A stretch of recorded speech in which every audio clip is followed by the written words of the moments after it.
Muchas gracias, doctor Mario Alonso Puig. Pueden, si quieren, hacerme llegar con esas tarjetitas preguntas para que las introduzcamos en el debate. Vamos a comenzar el debate ahora, porque saben que uno de los fundamentos tan interesantes de esta reunión de personas que son capaces de contarnos su experiencia, su sabiduría, es cruzar opiniones entre ellos. Por tanto, habrá preguntas y comentarios entre ellos, pero también introduciremos el de las personas que seguro que con toda brillantez nos hace llegar sus opiniones, sus dudas, sus críticas o lo que crean conveniente. Y yo me voy a permitir llamar también, para que nos acompañen, a las personas que han estado con nosotros en la primera parte. Así que, Ferran Adrià, por favor, Elena Dell, José Carlos Capel y el doctor José Miguel Mulet. Adelante. No hay orden previsto, no hay protocolo ninguno. Elena, adelante. Muy bien. Y cuando quieran nos irán pasando las preguntas para que comience el debate. En todo caso, a mí me gustaría como introducción recuperar esa idea que teníamos al principio. Hemos hablado en realidad del cuerpo y de que el cuerpo es bien lo que comemos, lo que dejamos de comer, etcétera. Y después hemos hablado de la mente. Me gustaría un comentario sobre ese cruce, porque realmente hay ahí una interacción enormemente interesante y me gustaría que, si quien quiera, pueda hacer un comentario de lo que le ha sugerido bien ese cruce, bien alguna de las ponencias, algunas de las cosas que se han dicho aquí a lo largo de esta mañana. ¿Se anima aquí nuestro colega? Adelante. Yo no he tenido la suerte de escuchar en este segundo tramo porque estábamos atendiendo medios de comunicación, pero sí es evidente que hay una interrelación entre toda la brillante exposición que acabamos de escuchar ahora mismo, entre la mente y el mundo gastronómico que a nosotros nos concierne. Es más, el pensamiento se come con la mente en muchísimas ocasiones. Los alimentos se piensan y los alimentos se digieren con la mente. Parece una paradoja lo que estoy diciendo, pero no es ningún disparate. Yo he visto cómo cocineros, el proceso creativo de grandes profesionales no se produce en el paladar, sino que lo hacen en la cabeza. Aquí tenemos a Ferran Adrià, él piensa los platos y piensa armonías, y como él hay unos cuantos cocineros privilegiados que de la cabeza, de su pensamiento, derivan en armonías. ¿No es así, Ferran? Como se dice en el Congreso de los Diputados, Ferran Adrià por alusiones. Me gustaría que la gente reflexionáramos el porqué esto de la comida, ¿no? El comer, claro, estamos hablando de lo único que hace los humanos 3 veces al día. Y que todo el mundo tiene una opinión, ¿no? Si ahora habláramos de energía nuclear, no sé quién se atrevería aquí a hablar de energía nuclear, de diseño gráfico. Vamos a hacer bueno, más similar, si me apuras, de moda, aunque vas vestido, hablaría si te gusta o no. De comida, todo el mundo opinamos, todo el mundo tenemos una opinión. Y después de ver todas estas conferencias, estas charlas, te das cuenta de la manipulación y la poco objetivo que somos. Mano, está todo basado en que nos manipulan con cosas no objetivas. ¿Por qué? Pues como entendemos, nos pueden manipular. Si no entendiéramos, no te manipularía. A mí no me pueden manipular de energía nuclear. Como mucho me puedes decir, oiga, tal, ¿puedo estar de acuerdo o no? Sí, puedo estar, pero ya está. Entonces, te das cuenta de la cantidad de manipulación que hay. Y esto el cerebro, claro, hace una función vital para que te manipulen, ¿no? Hablábamos antes, la gente confundimos, estamos totalmente... De eso, lo que nos gusta es lo sano. Venga, al toro, ¿sabes? No, lo que nos gusta, como me gusta a mí, es sano. A ver. No, esto no funciona así, ¿eh? Tal. Y es muy interesante, ¿no?, el cómo toda las contradicciones que hemos ido, ¿no?, de José Carlos, la que ha hecho sobre José Miguel, es que estamos llenos de contradicciones, ¿no? Contradicciones una detrás de otra, Seguramente se podría aplicar en otras facetas de la economía, de la sociedad, del poco rigor que tenemos a nivel de información y porque es muy difícil sintetizar. Yo creo que la exposición que ha hecho sobre la historia del vino, en 5 minutos yo me he enterado, es maravilloso. Sí, hasta que llegas Y esta es la dificultad que tenemos hoy en la sociedad. ¿Cómo yo en 5 minutos me puedo recordar con lo que ella me ha mostrado, ¿no? Más o menos tengo una cierta ya idea, hostia, de cómo empezó todo esto, ¿sabes? La filoxera, el tal, ya está. ¿Y cómo lo hacemos para que esto se me quede en el cerebro y después ya no me manipulen y dicen, no, si el vino, hace 2000 años el vino era increíble? No. Doctor Mulet, ¿quiere intervenir? Elena, adelante.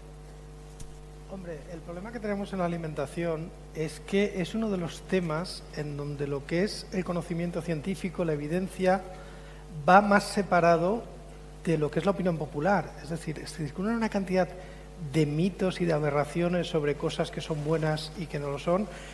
Y claro, solamente hay que ver que cada año sale una dieta milagro, cada año sale una revolución gastronómica que al final acaba pues vendiendo muchos libros a alguien y mucha gente enfermando. Con un poco de cultura gastronómica, con un poco de cultura alimentaria, podríamos hacer que la salud de la gente mejorara, porque sería más difícil engañarles. Cultura alimentaria básica para aprender, pero también puede haber una cultura para la mente, también podrían dar, igual que hablamos de la dieta mediterránea, podría haber también una serie de indicaciones para que pudiéramos manejarnos mejor y no cometer a veces errores evidentes como los que aquí se están subrayando, aunque sea con relación a la alimentación, doctor. Hombre, lo que yo creo que es muy importante, efectivamente, es reconocer la tremenda importancia de la alimentación. Sencillamente 3 datos. Número 1, vamos a pensar juntos. Cuando una persona está nerviosa y está realmente ansiosa, no digo esos brotes escasos de ansiedad, sino ansiosa de verdad, angustiada, ¿alguno tiene ganas de comer? Tú debes ser muy comilona, ¿verdad? Igual que yo. Pero lo primero, se te cortas el estómago, se te quitan las ganas de comer. Número 2, ¿por qué será que en el cerebro humano, en la llamada ínsula de Ryle, en las profundidades del lóbulo temporal, unos más importantes mapas de los sentimientos, hay una representación riquísima del aparato digestivo? Es posiblemente una de las razones por la cual los ingleses dicen I feel in the guts, lo siento en las tripas. Es decir, la existencia de un segundo cerebro en el tubo digestivo ya es algo con tanta evidencia que ponernos a discutir puede ser esgrima mental, porque no tiene más que eso. Tercero, la hormona más importante, el neurotransmisor más importante para los estados de calma se llama la serotonina. ¿Por qué será que el tubo digestivo produce el 90% de la serotonina del cuerpo? ¿No os habéis dado cuenta que muchas personas, no cuando están envueltas en esa angustia profunda, sino en esa ansiedad, necesitan comer algo? ¿Por qué será que los cirujanos digestivos, lo primero que queremos es que al enfermo le alimenten por el tubo digestivo, por su vía natural, aunque le pongas nutrición parenteral con los mismos principios y con la misma calidad? Porque cuando se utiliza el tubo digestivo se estimula el sistema inmunitario que nos defiende frente a bacterias, virus y tumores. Yo no concibo el cerebro con toda la genialidad que tiene mirando al estómago diciendo, qué asco, lo que haces tú. Oh, aplastar la comida, segregar jugos. Yo, sin embargo, estoy creando obras de arte. Tú dile eso al estómago y el estómago te dice, me voy a inflamar un poquito, a ver qué tan bien piensas. O cuando miras con desprecio al colon, oh, ahí van los residuos. Pregúntale a una persona que lleva 2 semanas con estreñimiento qué tan bien piensa. Solo piensa en lavativas. Es lo único en lo que puede pensar. Por tanto, el tubo digestivo tiene una importancia excepcional en la vida. Y por eso yo celebro enormemente haber podido escuchar a casi todos los ponentes, que también estaba ahí, que tengamos aquí personas de tal relevancia en el tema digestivo, porque no podemos comer de cualquier forma, para nada. Adelante.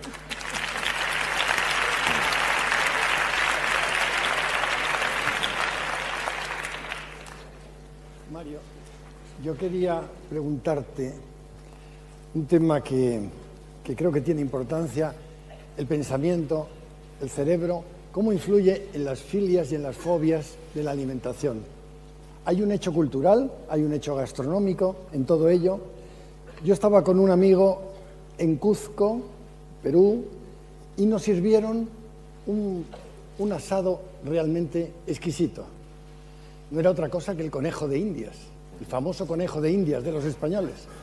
Pero aquel conejo de Indias, alguien dijo en aquel momento que era una rata. Efectivamente, pertenece a la familia.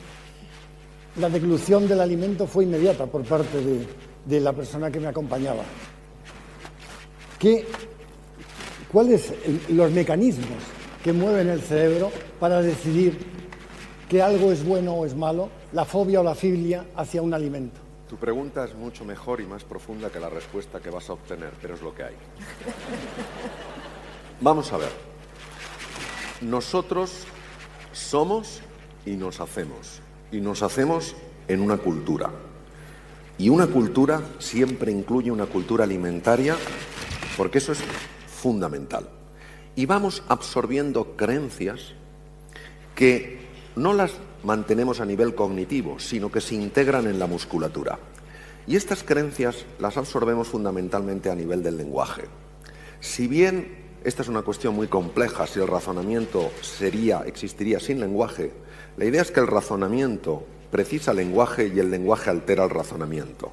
Es decir, si a ti te van diciendo de chiquitín, esto es una porquería, una rata es un asco, solo está en la alcantarilla, aprendes a pensar y acuérdate, aprendes a ver en base a lo que has pensado. Es muy interesante porque personas que han estado, por ejemplo, en una situación de náufragos durante bastante tiempo y han cogido peces, han empezado a comerse partes del pez que ninguno de nosotros nos comeríamos. Su cerebro ha estado guiando de manera natural para buscar los recursos, los oligoelementos, las vitaminas, en lugares que nosotros despreciaríamos. Es decir, al final podemos distinguir los dos aspectos, pero no podemos separarlos. La cultura, la enseñanza, está tan integrada en nosotros que ya afecta a nuestra forma de ver y todos sabemos hasta qué punto, cómo ves tú los alimentos, afecta a las ganas que puedas tener de tomarlos o al rechazo que experimentes ante ellos. Doctor Mulet. Bueno, yo creo que eso se puede resumir en que a buen hambre no hay pan duro. Es decir, es una forma directa de por hacerlo, acortarlo sin duda. un poco. Tenemos que pensar también que los alimentos son una manifestación cultural y muchas veces esas manifestaciones culturales vienen de aspectos económicos. Por ejemplo, las tribus del Amazonas comen insectos. ¿Por qué? Porque le pegan una patada a un tocón de madera podrido, salen larvas de 50.000 insectos y son muy nutritivas. Aquí, ¿por qué les tenemos asco? Porque los insectos los asociamos con comida en mal estado, con comida podrida. Y porque si nos tuviéramos que alimentar de ellos, tendríamos que pasar todo nuestro tiempo buscando. Nos sale más a cuenta criar un animal. Pero José Miguel, es que esto es mucho más fácil. No hay comida rara, hay gente rara. Bueno, es decir, uno coge una araña del Amazonas y no se la come ni en película, ¿saben? Uy, y coge una centolla, uy, sí, ¿eh? Para Navidad, a todos aquí comiendo centollas, ¿saben? No los que podáis. Bueno, a esto sí, la centolla sí, además es una maravilla la centolla, ¿sabes? No, pues es una araña, puñetero. O un ¿Lo caracol. has visto? ¿Alguien ha cogido una centolla y la ha mirado? ¿Tú miras la centolla? Pues una araña y fea. Bueno, claro, esto es una cuestión muy fácil. Y esto hay que comer con los ojos cerrados. Tú comes con los ojos cerrados, te vas a comer todo. Todo. Tú sabes eso que dices, ¿no? Que tienes más hambre que el que se comió el primer caracol. Lo que sí que es interesante, me gustaría que a la gente que te dice lo del pensamiento, mira, yo siempre digo que Japón, nosotros en Occidente, donde cocinamos con las manos, ¿no? Con el cerebro, y esto es una manera de cocinar, ¿no? Y comemos con las manos, comemos con los sentidos, con el cerebro, ¿no? Y Japón tiene una cosa que es diferente, que yo lo he explicado de una manera que seguramente científicamente no es correcta, pero que es el alma. Es decir, cocinan con el alma. Cocinan en Japón.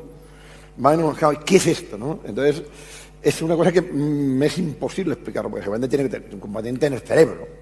Pero no es esto. Es decir, no es el tener una racionalización que el cerebro tal, sino es otra cosa, ¿no? ¿Y esto qué sería esto? Dentro del mundo científico, ¿qué sería cocinar con el alma?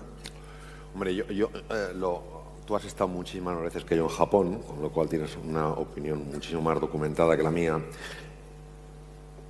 Yo tengo un inmenso respeto y admiración por el pueblo japonés, por su sensibilidad, por su cuidado del detalle. Yo creo que cuando se experimenta ese cocinar con el alma, es un cocinar posiblemente mucho más intuitivo, mucho más interior. Es el zen en la cocina. Espiritual, ¿no? Al final, Sí, el concepto religioso, bueno, quien crea, ¿no? Cada uno que cree en su religión y tal, para mí es más parecido a esto que una racionalización del cerebro. Porque, claro, al final, cuando tú crees en una religión, sabes que hay una cierta... Claro. Tienes que creer en esto, no hay eso. Entonces, me da la sensación que cuando ellos, ¿no? Te dan un vaso de agua y tú dices, coño, esto es agua. Sí. ¿No? Y ellos no. No, exacto.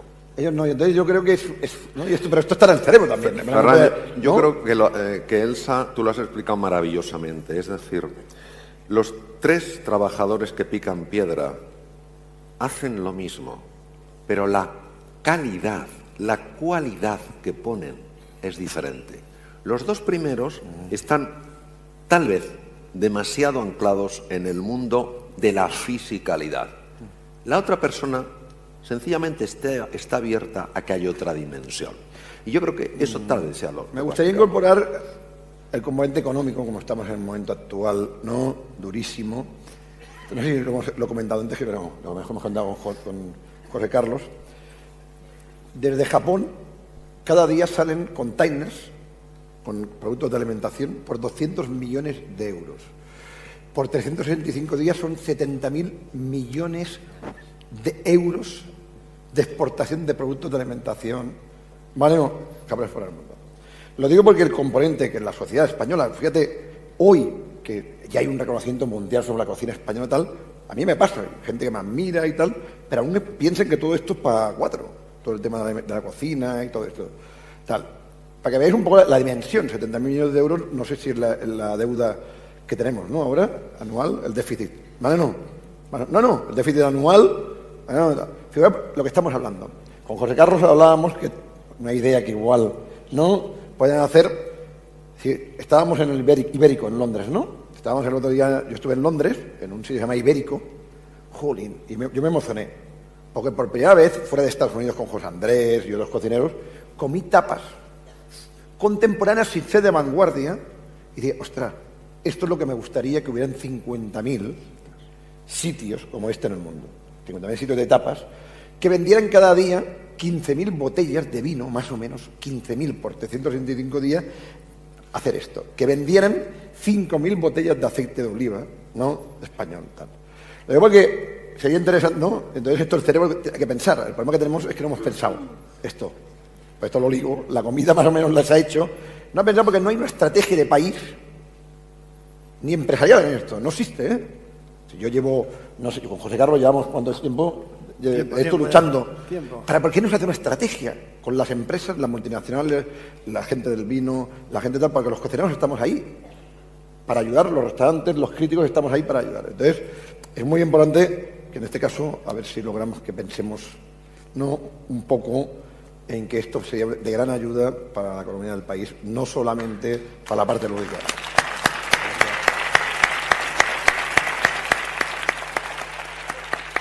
Una pregunta para Elsa Punset. Dice, me gustaría que me dijera, ¿cómo es posible averiguar tu motivación, tu reto en la vida, aquello por lo que te esforzarías? Lo firma Cristina, que es una seguidora.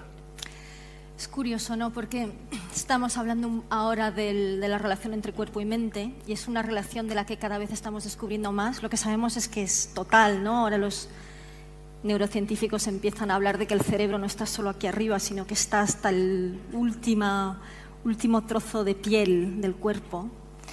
Y para cerrar de lo que veníamos hablando ahora, me estaba acordando de, no sé si has intentado alguna vez comer en la oscuridad, Adrià, pero en la oscuridad te cambia el sabor de las cosas completamente, es decir, saboreamos incluso algo como el sabor, lo sentimos a través del cerebro. Y me estaba acordando también, mientras estabais hablando, de esos experimentos que hacen donde tapan, vendan los ojos de la gente y les dan 2 copas de vino y les dicen una es cara y la otra es barata, y les sabe mejor la cara, ¿no? Cuando hablábamos de cómo nuestro bias cultural de alguna forma nos hace sentir las cosas de una determinada manera.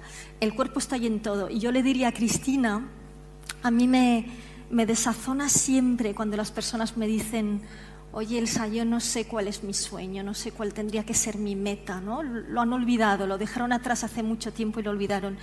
Yo creo que hay una forma sencilla de saberlo y es que lo sientes físicamente, ¿no? Lo decía Mario antes, cuando decía todos los impactos negativos que tienen las emociones negativas en el cuerpo. Cuando tú estás donde tienes que estar, aunque la vida sea difícil, aunque trabajes duro, notas que estás bien. Al final yo creo que hay una base de intuición, de decir, oye, este es mi lugar, ¿no? Aquí estoy haciendo algo, esto le da un sentido a lo que yo hago. Mientras no sientes esto, tienes que seguir buscando. Yo creo que ahí es donde vivimos una sociedad que nos aprisiona mucho, con estas hipotecas que no nos dejan respirar, con un mercado laboral muy opaco que no nos deja cambiar de trabajo. De alguna forma estamos muy encerrados, ¿no? Y ves que cada vez te vas encerrando más, ves que a medida que va pasando la vida perdemos amigos, perdemos seres queridos. No debería ser así, deberíamos tener una sociedad que nos ayude a hacer lo contrario. Así que yo le diría a Cristina, tienes que sentir, ¿no? Esa sensación de que estás donde deberías estar, y para esto tienes que explorar mucho. Y eso es algo que no se puede dejar para más adelante, porque vivimos una cultura de la urgencia. Y realmente lo que hay que hacer es decir, cada día voy a explorar facetas, cosas, personas, ideas que me podrían nutrir, y no dejarlo para mañana. Otro reto que tenemos muy importante en España y en el mundo, Voy a contar que en los últimos 50 años vivimos 20 años más, ¿no? Vosotros que sabéis, 20 años más. Yo era un escéptico, como la mayoría de todos que estáis aquí, con todo esto de que lo que comes va a afectar de la salud, todo esto, el 99% de la gente es escéptica en esto, ¿sabes? No. Hasta que conocí a Valentí Fuster, al doctor Valentí Fuster, hicimos un libro conjunto que se llama Cocinando la Salud. Me di cuenta que más o menos tenía que estar presentado para presentar el libro. Tenía 20 kilos de sobrepeso. Estaba 20 kilos. Y entonces, lo que me dijo Ferran, las dietas no valen para nada. Esto es muy fácil. Es muy fácil. Es constancia, un cierto orden y todo esto. Y poco a poco lo fui entendiendo, ¿no? De la manera de explicarlo muy sencillo, si es importante, es radicalizando. Si tú tomas cianuro, lo metes por el cuerpo, te mata, como sea la dosis, tal. Ves bajando el nivel, tal, es decir, y esto es lo que nos pasa. Y no tiene nada que ver, como ha explicado aquí el doctor, con lo ecológico, no ecológico, tal, no estamos hablando de esto. Si analizas dos cosas importantísimas que hay, son la sal y el azúcar, bueno, son productos básicos que no hay tal, y esto para la salud es dinamita cuando está en exceso, ¿no? Entonces, no somos conscientes. Y esto solo hay una manera de hacerlo. Una, O sea, hemos gastado en los últimos 10 años miles de millones de euros, en la educación sobre esto. No se ha conseguido. Porque solo hay una manera, que es en los colegios. En que tu ADN, en tus hijos, en tus nietos de 5 o 6 años, igual como te enseñan a sumar y a restar, te enseñen esto que estamos hablando, esta conversación que estamos hablando, lo importante que va a ser para tu futuro, que vas a vivir 85 o 90 años, que como no te alimentes bien, vas a tener muchos problemas con la salud. Y esto no cuesta dinero hacerlo, es una voluntad política. Y este país, con los científicos que hay aquí, tenemos la mejor ciencia del mundo, lo prometo, en medicina, en el mundo científico, que yo conozca. Esto tal, la gastronomía, creo que es algo evidente. Empresas de alimentación muy importantes. Perfectamente este país, podría ser el país, ni Finlandia, que es el paradigma de la educación, lo hace. Y es una decisión que mañana digamos, de una manera transversal, cuando explicas historia, vamos a explicar la historia de México, de alimentación. Cuando expliques ciencia, tal, cuando expliques tal. Y estos son los retos, que se pueden conseguir aun cuando no hay mucho dinero. Michael, ¿quería intervenir? Michael, ¿quería intervenir? ¿No? I like food. I guess the connection for us would be to the extent that we've investigated diets as fads and myths, which ones work and which ones don't. The problem is they go through these cycles, every few years there's a new one. You should only eat meat. Bacon and fat is great. No, bacon and fat is terrible. You should only eat plants. No, too much plants is not good. And it just goes on like that. I've decided that diets work when you go on them because it's the going on them that's doing it, not the food itself. For the most part, it's being vigilant and paying attention to what you're eating. It's the paying attention part that's important, I think. That's what we've decided. Doctor Mulet, ¿quiere algún comentario? Elena, sobre lo que estamos hablando aquí. Sí, yo quería hacer un comentario al hilo de todo lo que estábamos hablando, sobre todo en la primera parte, y es que he llegado a una conclusión un tanto dolorosa para mí. No voy a conseguir nunca adelgazar. ¿Por qué? ¿Por qué? Muy fácil. ¿Cuál es mi máxima en la vida? Ha sido desde niña, desde que yo recuerdo tener uso de razón. Al final lo que yo pretendo es ser feliz, estar contenta todos y cada uno de los días y de los momentos de mi vida. Claro, unos días lo conseguiré, otros no. Unas horas lo conseguiré y otras no. Pero uno intenta solucionarlo como buenamente puede. Y es que un comentario del doctor me lo ha recordado. Porque la vida al final intentamos sumar, en la vida al final intentamos sumar pequeños placeres. Y uno de ellos es enfrentarte a un plato que te gusta y comerlo. Enfrentarte a un vino que a ti te gusta, no digo que sea ni mejor ni peor, que sea tu favorito, y beberlo. Y cuando uno está nervioso, cuando está alterado, cuando está atacado, también come. Lo acabo de descubrir. ¿Por qué? Por la famosa serotonina, que te tranquiliza.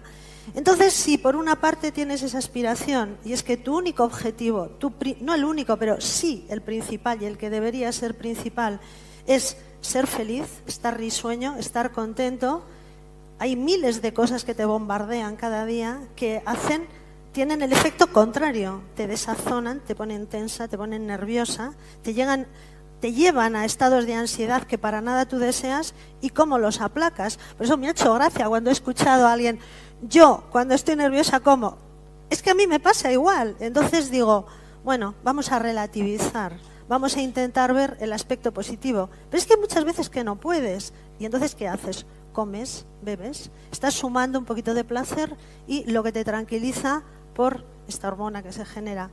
Así es que, mientras estábamos hablando, yo estaba pensando en lo mío, digo, ¿qué problema tengo? Va a ser imposible. Hay varias preguntas para Ferran Adrià sobre cómo adelgazar. Entonces yo no sé si eso lo sumamos a la infelicidad, por decirlo así. Es muy sencillo, ¿no? Es muy sencillo. Es un poco de constancia. Es que tú te levantas por la mañana, 20 minutos, te levantas de la tele, te pones en las noticias, hacer un poquito lo que hacías de pequeño, ¿sabes o no? Cuando hacías de pequeño hacías la tabla, ¿no?, de gimnasia, 20 minutos. Yo me voy andando al trabajo. Bueno, tengo 35 minutos, me voy andando.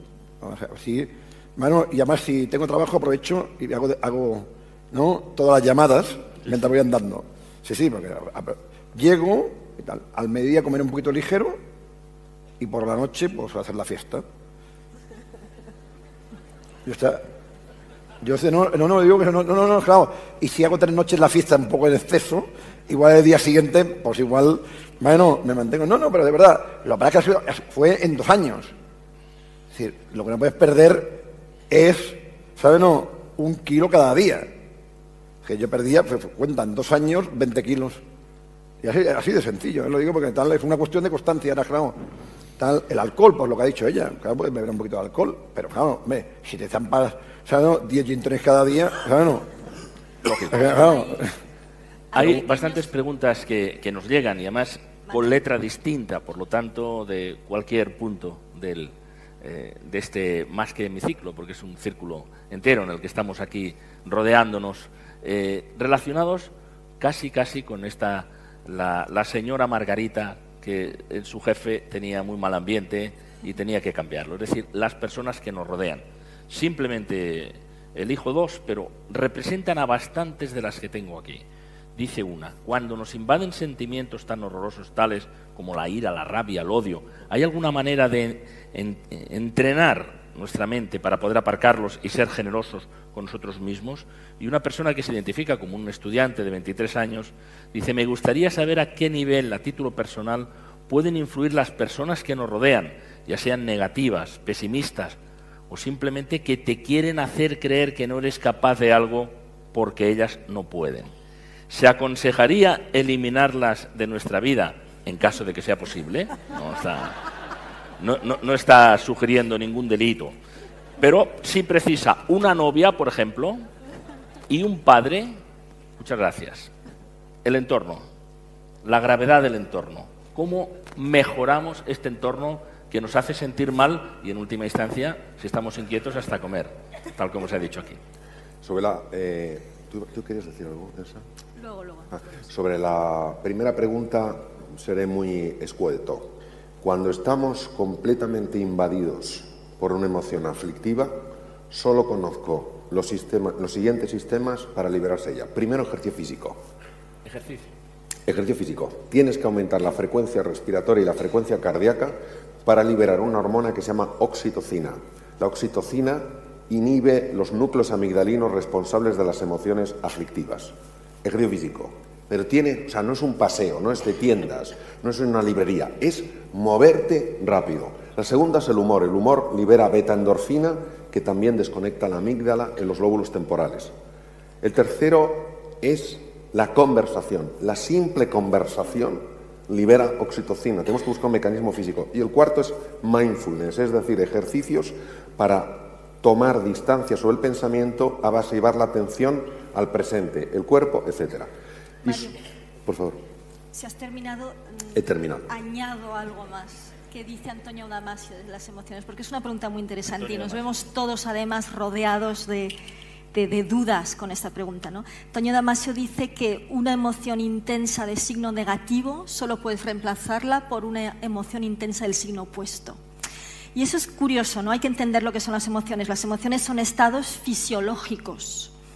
Entonces, y hay algunos estados fisiológicos que no son compatibles, tenemos esa suerte. Es decir, por una parte las emociones son fluidas y mezcladas, ¿no? Yo siempre recuerdo esa conversación que tuve con mi hija pequeña de 4 años, la veía con cara de pena sobre el sofá, me acerco y le digo: Tizi, ¿qué te pasa? Y me dice: mamá, tengo emociones mezcladas, ¿no?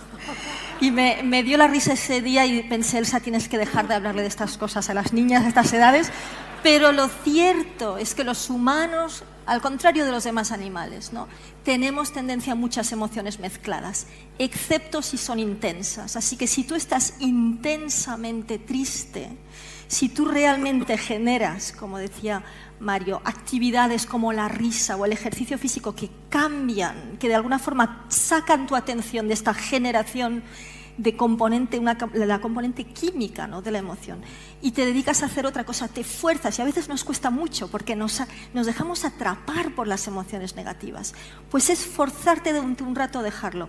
Te vas a hacer un favor enorme en cuerpo y mente. Esto tiene que ver mucho con la personalidad, ¿no? Porque yo veo el cerebro, la marca, y sobre todo es que es muy difícil. Al final uno tiene que crearse una cierta barrera, más o menos, y una cierta orden mental, ¿no? Yo siempre digo, tengo 4 o 5 lemas que son muy fáciles.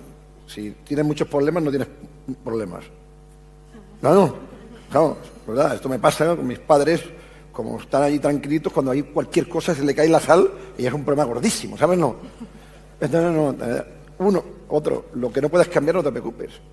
Que nos preocupamos continuamente de cosas que sabes que no se pueden cambiar. No vas de eso. Entonces yo creo que el ejercicio mental, sobre todo cuando una persona tiene una cierta notoriedad, no mediática, sino dentro de su trabajo, tiene responsabilidades, la única manera de esto es una cuestión mental, porque es que si no, es que no saldrías por la calle, porque todos son problemas.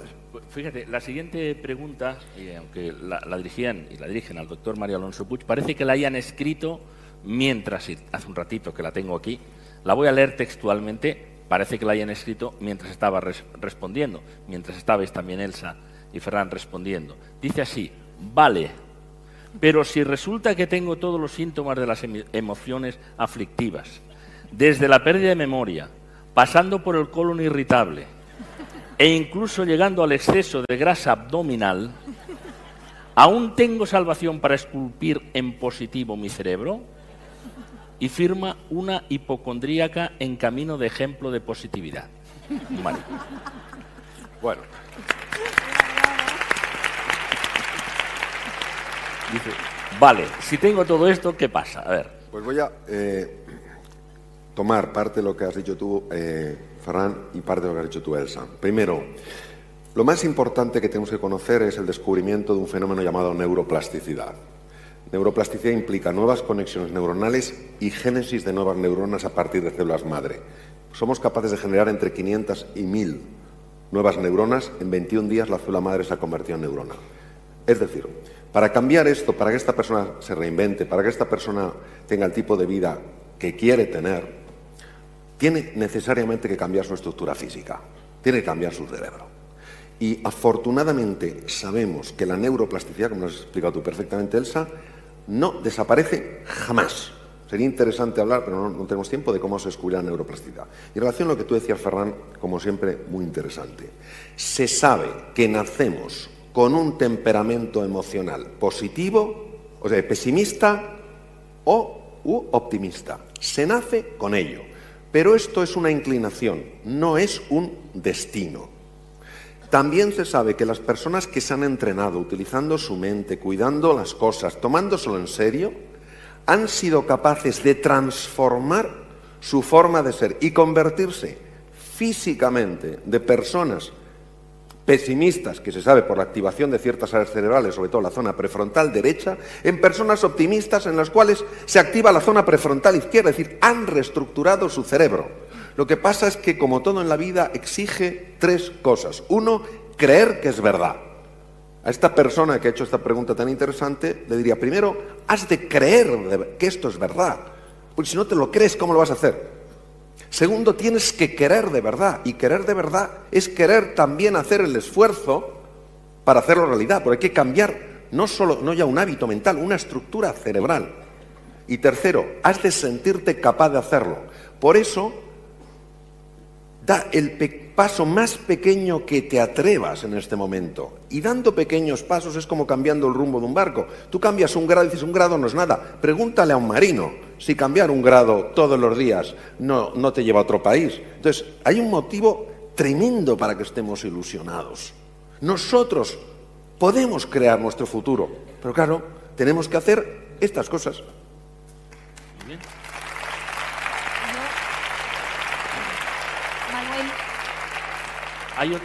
Hay otro grupo de preguntas que están relacionadas, y mi función es también ordenarlas, con la preocupación, por ejemplo, del hambre en el mundo, con la falta de distribución, con los problemas de distribución. Como se ha dicho aquí, no falta alimentos en el mundo, pero los problemas para que haya esos 800 millones de personas que comen mal o no pueden comer, se ha dicho, dice la pregunta, que hay alimentos para todo el mundo, pero faltan los medios de distribución. ¿Cuál sería el primer paso para avanzar hacia la solución de esta situación? Parece que es una situación insalvable, es una vergüenza mundial. Se reúnen periódicamente en el entorno de la FAO los presidentes de gobierno y tratan sobre este tema con cierta periodicidad, pero nadie encuentra la solución. Todos los días mueren 30.000 personas, niños, enfermos de todo tipo por inanición o porque no tienen los medios suficientes. Y mientras, en Europa, en España, en Madrid, se tiran toneladas de comida a la basura. Desperdiciamos toneladas de comida. ¿Cómo se puede corregir ese desajuste mundial? ¿Cómo se puede corregir esa vergüenza que afecta a la humanidad completa? Pues es una incógnita, desde luego en mi mano no está, pero esto es... El mandamiento es que haya democracia, que la mayoría de países de estos no hay democracia. Es decir, estamos viendo en este momento estar durísimos en este país, donde hay bastante solidaridad.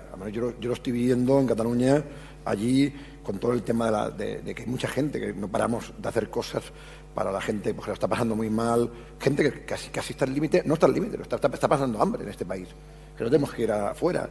Y hay este componente de democracia, que se construye un mundo mejor, por muy malo, bueno, que pensemos que es. Cuando tú vas a países que no hay democracia, ¿cómo vas a hacer esto? Es que tú llevas dinero, mano, y es que se lo quedan 4.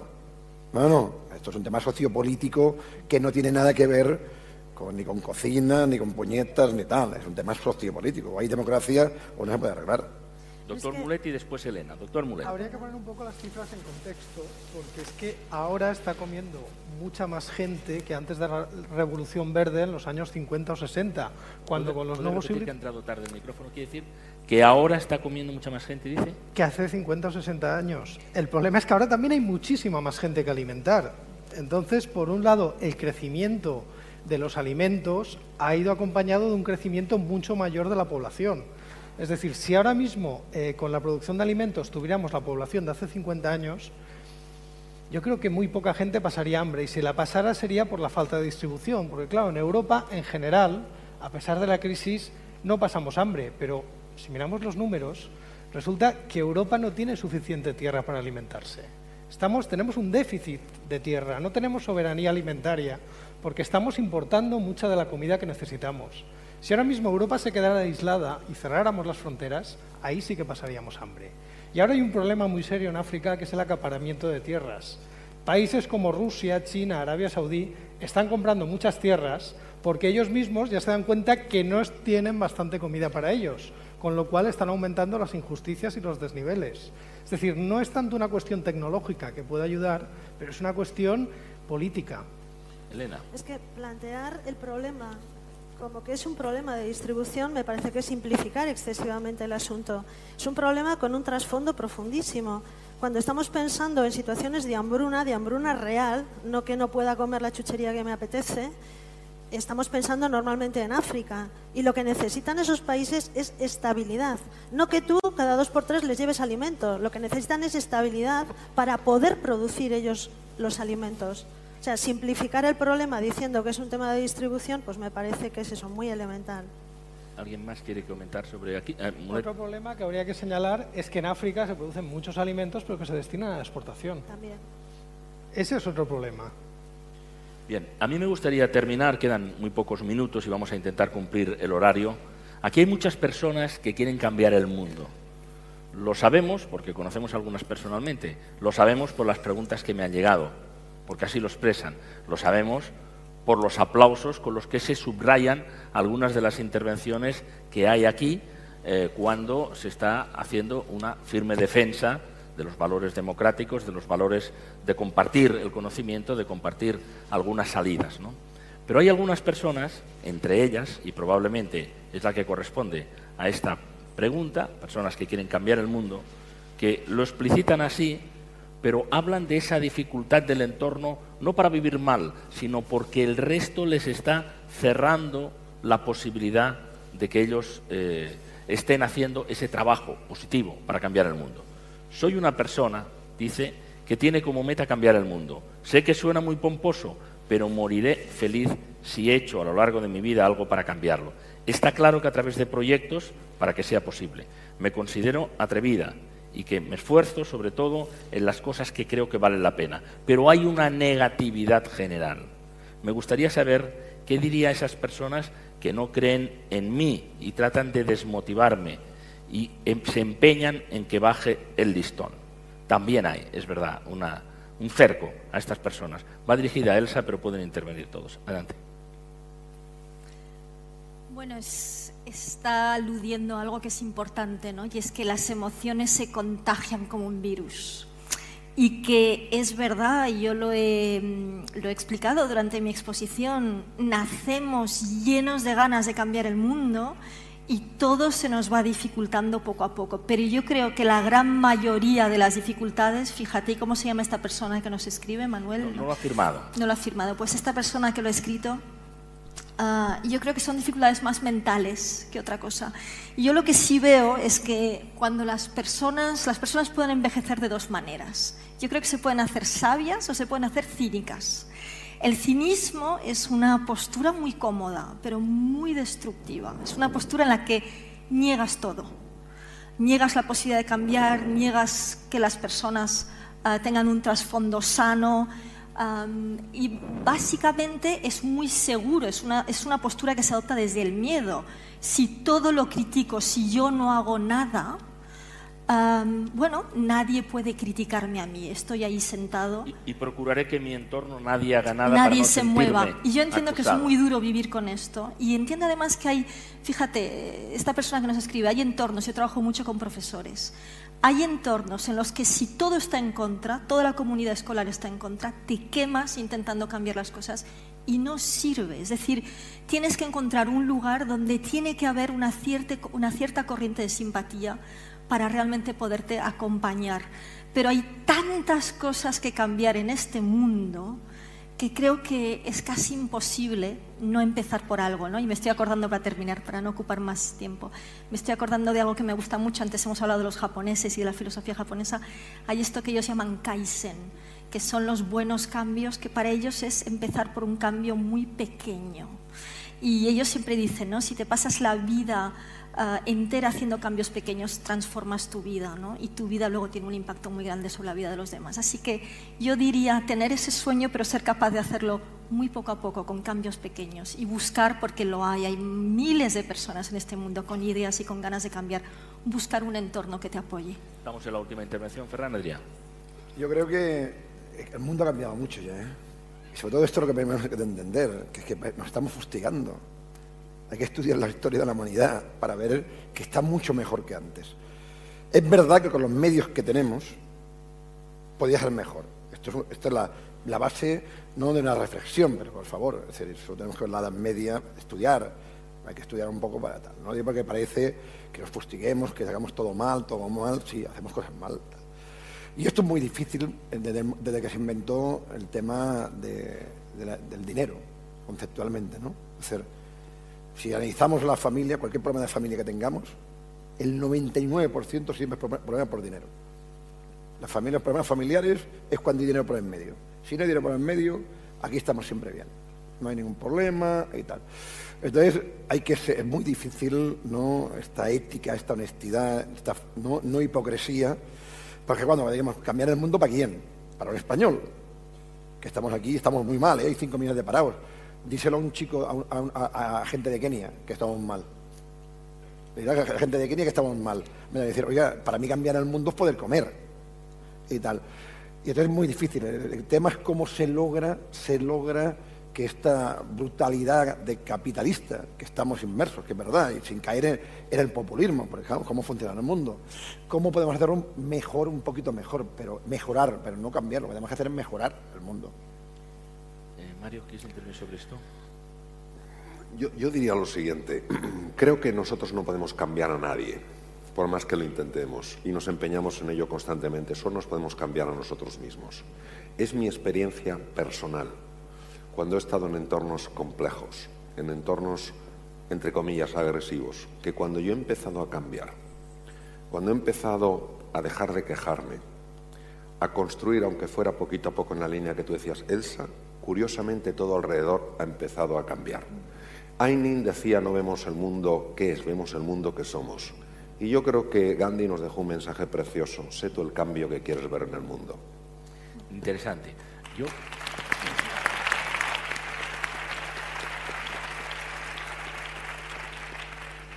Debemos ir concluyendo, y yo, si me permiten, le voy a pasar algunas, aunque no podamos hacer aquí físicamente estas preguntas, repartiré las preguntas. Hay bastantes para Elsa, para el doctor Mario Alonso Puig, también para Ferran Adrià, para el resto de los ponentes, para que ellos, a través de sus medios habituales o sus blogs o sus comentarios, puedan introducirlo, ¿no?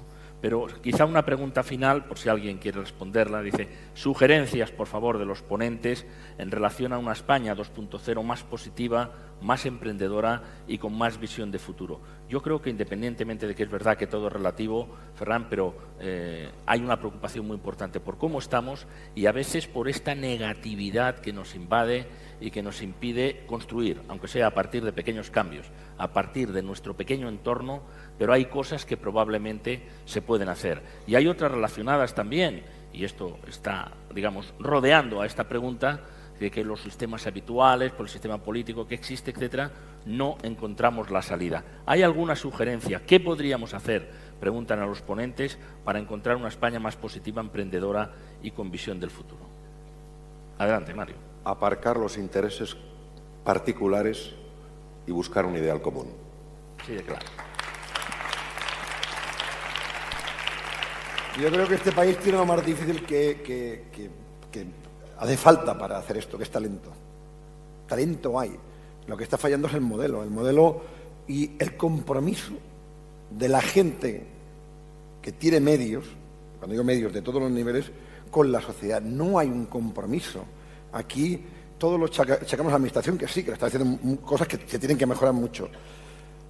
Pero la sociedad civil que puede, no estoy hablando el que gana 1.000 euros, que es la mayoría tal, la gente que tiene medios económicos, ¿qué compromiso hay? Sí, las empresas generales, sí, hay empresas que a través de fundaciones hacen cosas maravillosas, pero el empresario que le ha ido bien durante estos 20 años y que ha ganado dinero, ¿qué está haciendo ahora por la sociedad? Y este es el compromiso que tenemos que tener. Doctor Mulet. Bueno, si tenemos talento, está claro que es lo que falta, invertir en talento. Es decir, hemos visto como en época de crisis hemos recortado drásticamente el presupuesto para ciencia, cuando otros países lo han hecho justamente al revés. Eso es cavarnos nuestra propia tumba. Cuando en algún momento se ha decidido apostar por grandes eventos, se ha visto que se conseguía invirtiendo. Pues si queremos crear una economía productiva, tenemos que poder exportar, tenemos que ser capaces de desarrollar algo que nuestros competidores no puedan, y tendremos un mercado nuevo y sin competencias. Inviertan en ciencia, ya está. Bueno. Hay una palabra que creo que tenemos muy olvidada, sobre todo en las épocas de bonanza, que es generosidad. Sería bueno que en esta época en la que nos toca apretarnos el cinturón, todos fuéramos un poco más generosos. Seguramente junto con el compromiso nos iría a todos muchísimo mejor. Muy bien, muchas gracias, Elena. ¿Quiere hacer algún comentario? Es una pregunta muy del nivel.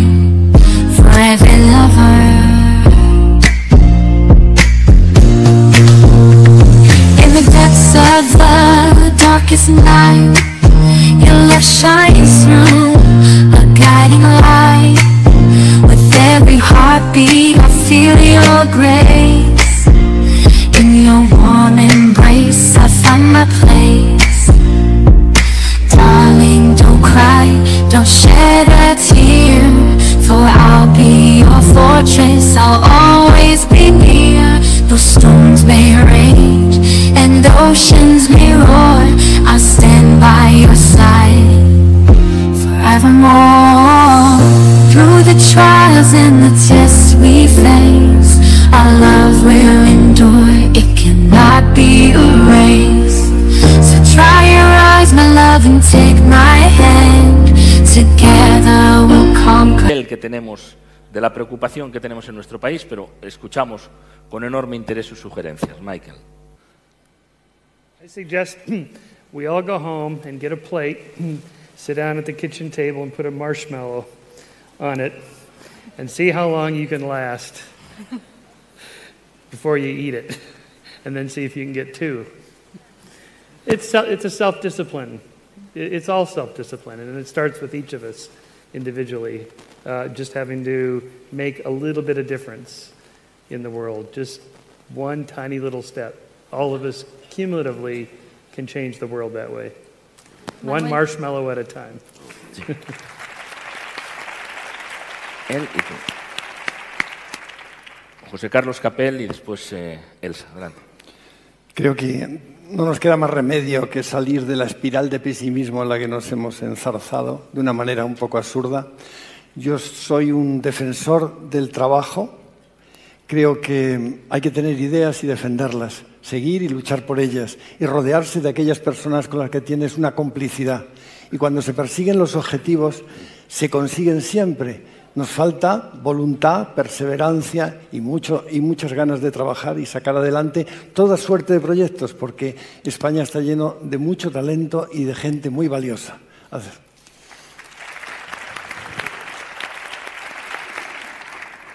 Yo solo quería apuntar una cosa, ¿no? Que estamos ya funcionando, yo creo todos en general, gracias a estos medios de comunicación que nos permiten conocer tantas ideas distintas. Estamos funcionando con ideas del siglo XXI, pero yo creo que estamos funcionando todavía con instituciones y estructuras del siglo XX, muy jerarquizadas, que tienden a no dejarnos hacer todo lo que podríamos estar haciendo. Pensemos que venimos de un siglo XX que se ha fijado sobre todo en la supervivencia física de las personas. Y yo creo que ahí deberíamos y podríamos ser muchísimo más activos, ser ciudadanos activos, salir a la calle y exigir que cambien determinadas estructuras que no nos dejan crecer, ¿no? Y eso yo creo que sería importante. Muy bien. Muchas gracias. Gracias a Elsa, gracias a todas las personas que han intervenido aquí y a ustedes que han intervenido desde aquí, a través de sus preguntas, a través de sus aplausos, a través de sus comentarios, que continuaremos. Yo creo que aquí en esta ronda han salido palabras importantes a tener presente. Solidaridad, generosidad, talento, compromiso, trabajo